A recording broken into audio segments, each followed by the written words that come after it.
యుద్ధం చేసేది మీరు, రేపు పార్టీని తిరిగి అధికారంలోకి తెచ్చేది మీరు కాబట్టి తప్పకుండా మీకు ఆ విషయంలో కొంత అవగాహన కల్పించాలన్న ఉద్దేశం నంబర్ 1. రెండవది, మన పార్టీ యొక్క సభ్యత్వ నమోదు కార్యక్రమం కూడా ప్రారంభం కాబోతా ఉన్నది కాబట్టి ఆ విషయంలో కూడా మీకు కొంత సమాచారం ఇవ్వాలి. దయచేసి తిరిగి పార్టీని అధికారంలోకి తెచ్చుకుంటేనే రాష్ట్రానికి మనకు భవిష్యత్తు ఉంటుందనే మాట మీకు గుర్తు చేయాలన్నది రెండవ ఉద్దేశం. ఇక్కడ వచ్చేటప్పుడు కాకపోతే అదేదో సోషల్ మీడియాలో చూసిన రేవంత్ రెడ్డి గారు, మన గౌరవ ముఖ్యమంత్రి గారు నిన్న ఏదో మాట్లాడిండంట. ఏమని? కొత్తగా రైతుల కోసం రైతు డిస్కాం పెడుతున్నా నేను, రైతు డిస్కాం ఇప్పుడు కరెంటు చక్కగా వస్తలేదు, రేపు బాగా ఇద్దామని పెడుతున్నా అని చెప్పి నేను పెడుతున్నా అని చెప్పి ఏదో చెప్పినట్టుగా నేను సోషల్ మీడియాలో చూసిన. నేను ఈ సందర్భంగా మిమ్మల్ని అందరిని అడుగుతా ఉన్నా, ఒక్కసారి గుర్తు తెచ్చుకోండి. 2014కు పూర్వం కేసీఆర్ గారు ముఖ్యమంత్రి కాకముందు, తెలంగాణ రాష్ట్రం ఏర్పడక ముందు మన హైదరాబాద్ మహానగరంలో మన కంటోన్మెంట్ లో కరెంటు పరిస్థితి ఎట్లుండే, తర్వాత ఎట్లా మారింది ఒక్కసారి చేసుకోండి.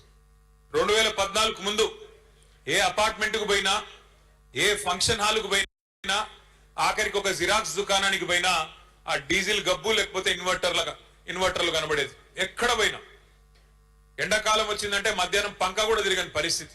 నేను చెప్పేది కరెక్టా కాదా? ఎక్కడ ఎంత దారుణమైన పరిస్థితి అంటే హైదరాబాద్ లో సామాన్యులు కాదు, ఆఖరికి పారిశ్రామికవేత్తలు, పరిశ్రమలు నడుపుకునేటోళ్ళు కూడా చివరికి కరెంటు లేక వారానికి 3 రోజులు పవర్ హాలిడే ఇచ్చుకొని పరిశ్రమలు బంద్ పెట్టుకున్న పరిస్థితి. కార్మికులకు పని చేద్దామంటే కూడా పని దొరకని పరిస్థితి. అట్లాంటి పరిస్థితి నుంచి కేసీఆర్ గారు వచ్చినాక కేవలం 6 నెలల్లో 65 ఏళ్లలో కాంగ్రెస్ ప్రభుత్వం చేయని పని, 65 ఏళ్లలో కాంగ్రెస్ ప్రభుత్వం చేయని పనిని 6 నెలల్లోనే చేసి 24 గంటల కరెంట్ ఇచ్చిన నాయకుడు ఎవరు? కేసీఆర్. ఒక ఇళ్లకే కాదు, పరిశ్రమలకే కాదు. జరా బయట जाओ ना भाई, क्या कर रहे तुम लोग, बैठ जाओ भाई, मेरे बैठ, ఓ హీరో बैठ यार, बैठ जा, कहीं गड़बड़ చేయ, మీరు కూడా కూర్చోరు, కూర్చోరు. 24 గంటల కరెంటు కేవలం పరిశ్రమలకు, ఇళ్లకే కాదు. భారతదేశంలో 28 రాష్ట్రాలు ఉన్నాయి. భారతదేశంలో 28 రాష్ట్రాలు ఉన్నాయి. 28 రాష్ట్రాలు ఉన్నాయి. కోట్ల మంది రైతులు ఉన్నారు.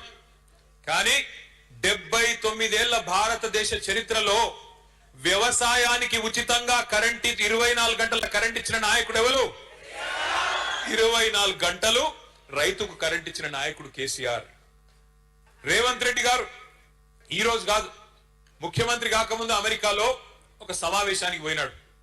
పోయినప్పుడు అక్కడ ఆయన అడిగినారు ప్రశ్న, మరి కేసీఆర్ గారు 24 గంటలు కరెంట్ ఇస్తున్నాడు కదా వ్యవసాయానికి, మరి మీరేం చేస్తారు అని అడిగింది. అడిగితే ఆ రోజు రేవంత్ రెడ్డి గారు చెప్పిన మాట, వ్యవసాయానికి 24 గంటల కరెంట్ ఎందుకండి, వేస్ట్, 3 గంటలు చాలు అని చెప్పిండు. 3 గంటలు కరెంట్ ఇస్తే చాలు, దినం 3 గంటలు ఇస్తే చాలు, అంతకంటే ఎక్కువ అవసరం లేదు అన్నాడు. కానీ నిన్న ప్లేటు ఫిరాయించి మాట మార్చి ఏం చెప్తున్నాడు, 24 గంటల కరెంట్ ఇయనికే నేను రైతు డిస్కౌంట్ పెడుతున్నా, రైతుల కోసం ప్రత్యేకంగా. ఎట్లయితే ఎస్పీడీసీఎల్, ఎన్పీడీసీఎల్ ఉంటుందో అట్లాగే కొత్త డిస్కౌంట్ పెడుతున్నా రైతులకు అంటున్నాడు. నేను ఒక్కటే మాట మిమ్మల్ని అడుగుతున్నా, రేవంత్ రెడ్డి చెప్పింది చేయడు, చేసేది చెప్పడు. ఆయన అలవాటు అది ఇప్పటికే అర్థమైంది మనందరికి. నేను ఉత్తగానే చెప్తలేను ఈ మాట. ఇగో ఇప్పుడు ఒకటే చిన్న మాట, ఇక్కడ మా ఆడబిడ్డలు ఉన్నారు. ఏం చెప్పిండమ్మా మీకు అన్నాడు, కేసీఆర్ గారు 1,00,000 రూపాయలు ఇస్తున్నాడు లగ్గం చేసుకుంటే ఆడపిల్లలు, నేను తులం బంగారం ఇస్తా అన్నాడా లేదా? అన్నాడా? తులం బంగారం ఇచ్చుడు కాదు, అగో తెలంగాణ తల్లి ఉన్నది అక్కడ, ఆ తల్లి నెత్తి మీద కిరీటం ఎత్తుకపోయిండు, వడ్డానం కూడా ఎత్తుకొని పోయిండు, అవి కూడా మాయం చేసిండు. బంగారం కిరీటం ఎత్తుకపోయిండు, బంగారం వడ్డానం కూడా మాయం చేసిండు. గంత దొంగ. తులం బంగారం ఇచ్చుడు కాదు, మీ మెడల పుస్తలతాడు గుంజుకపోతే వాడే మంచోడని చెప్పిన నేను. కొంతమంది నమ్మిర్రు, కొంతమంది నమ్మలేదు. హైదరాబాద్ లో మీరు ఎవ్వరు నమ్మలే. కంటోన్మెంట్ లో ఆ రోజు లాస్యా నందిత పోటీ చేస్తే 18,000 ఓట్ల మెజారిటీతో మీరు కూడా ఆనాడు గులాబీ జెండాని గెలిపించిండ్రు.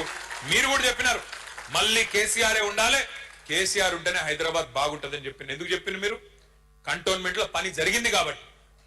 మీరు అనుకోలే అన్నాడు, కంటోన్మెంట్ వేరు, బోర్డు వేరు, ఇది మిలిటరీ వాళ్ళ చేతులు ఉంటదట, రాష్ట్ర ప్రభుత్వం చేతిలో ఉండదట అనే ఒక కథ ఉండే ఇక్కడ. కానీ కేసీఆర్ గారు మీ కోరిక మేరకు, ఆ రోజు సాయన్న గారు ఎమ్మెల్యేగా ఉండే, వారి కోరిక మేరకు ఒకటే ఒక్క మాట మీదకెళ్ళి హైదరాబాద్ అంతా ఎట్లయితే మీరు 20,000 లీటర్లు ఉచితంగా ఇస్తున్నారో మాకు కూడా ఇయ్యాలే అని ఒక్క మాట అడిగితే, ఆ ఒక్క మాట మీదకెళ్ళి ఆ రోజు కేసీఆర్ గారు నిర్ణయం తీసుకొని కంటోన్మెంట్ లో 20,000 లీటర్లు ఉచితంగా ఇచ్చిన వాట వాస్తవం. కాబట్టి మనం గెలిచినాం. ఆ రోజు రూపాయికే నల్లా కనెక్షన్ ఇచ్చుకున్నాం. ఆ రోజు ఒకటి కాదు, రెండు కాదు, ఎన్ని పనులు చేసినాం. మీ మిలిటరీ వాళ్ళు సతాయిస్తుంటే, మాటి మాటికి రోడ్లు బంద్ చేస్తుంటే నేను తిరిగిన ఉత్తరాలు పట్టుకొని ఆ కేంద్ర మంత్రుల చుట్టూ, రక్షణ మంత్రులు, సార్ ఇట్లా మీరు రోడ్లు బంద్ చేస్తే హైదరాబాద్ లో ఆగమాగం అవుతుంది, మా కంటోన్మెంట్ లో ప్రజలు ఆగమాగం అవుతారు, ఇష్టానుసారంగా అడ్డగోలుగా రోడ్లు బంద్ చేయొద్దు మీరు అని డిమాండ్ చేసినాం. మనం ఆఖరికి ఈడికెళ్ళి మన జుబ్లీ బస్ స్టాండ్కి వెళ్ళి అటు షామీర్పేటకు పోయేందుకు మనం పెద్ద ఫ్లైఓవర్ కడతామంటే జాగా ఇయ్యలే. చాలా కాలం 5గురు కేంద్ర మంత్రులను కలిసినాం, బతిమిలాడినాం. ఆఖరికి 2023 సంవత్సరంలో మనం మొత్తం పనంతా చేసినాక ఆఖరికి మన ప్రభుత్వం దిగిపోయినాక కాగితం వచ్చింది. ఏదా 100 ఎకరాలు ఇచ్చే కాగితం అప్పుడు వచ్చింది. కానీ మనం బాధపడలే, ప్రజలకు మంచి జరిగితే చాలు అనుకున్నాం తప్ప ఎన్నడూ వేరే తిరిగి ఆలోచించలే. అట్లాగే మీకు యాదికుండాలి, గతంలో బోర్డు ఎన్నికలు పెడతారని అప్పట్లో 2023లో ఒక వార్త వచ్చింది. బోర్డు ఎన్నికలు పెడతారు అని వార్త వస్తే ఆ రోజు కేంద్ర రక్షణ మంత్రి రాజ్నాథ్ సింగ్ గారికి నేను ప్రత్యేకంగా కలిసి ఉత్తరం ఇచ్చిన. సార్, ఈ కంటోన్మెంట్ లో, మా సికింద్రాబాద్ కంటోన్మెంట్ లో దాదాపు 35,000 మంది ఓటర్లు ఉన్నారు. వాళ్ళంతా డిఫెన్స్ ల్యాండ్స్ లో తెలుసో తెలియకనో ఇల్లు కట్టుకున్నారు. వాళ్ళకు కూడా దయచేసి ఓటు హక్కు ఇవ్వండి అని చెప్పి ప్రత్యేకంగా వారి కోసం కూడా 35,000 మంది ఓటర్ల కోసం కంటోన్మెంట్ లో కొట్లాడిన పార్టీ మన గులాబీ దండు. ఇవాళ ఎందుకు ఎస్ఐఆర్ కింద ప్రాముఖ్యత, ఎందుకు ఎస్ఐఆర్ అంటే ఏంది, దాని గురించి మనం ఎందుకు ఆలోచన చేయాలి అంటే, ఆ 35,000 మంది ఓటర్లు ఎవరైతే డిఫెన్స్ ల్యాండ్స్ లో ఉన్నారో, ఎవరైతే డిఫెన్స్ భూముల్లో తెలుసో తెలియకనో ఇల్లు కట్టుకున్నారో, గుడిసెలేసుకున్నారో, వాళ్ళందరికీ రేపు ఓటు హక్కు కల్పించాలంటే ఆ బాధ్యత మీ మీదనే ఉంటది, బూత్ లెవెల్ ఏజెంట్ల మీదే ఉంటది. యుద్ధం చేయాలి అవసరమైతే. యుద్ధం అంటే కత్తులు కట్టర్లతో కాదు, యుద్ధం అంటే కత్తులు తీసుకొని పొడుచుకుని కాదు నేను చెప్పేది. యుద్ధం అంటే ఆర్గ్యూ చేయాలి, హక్కు కోసం కొట్లాడాలి, కోర్టుకు పోవాలి, అవసరమైతే నిలదీయాలి ప్రభుత్వాలను.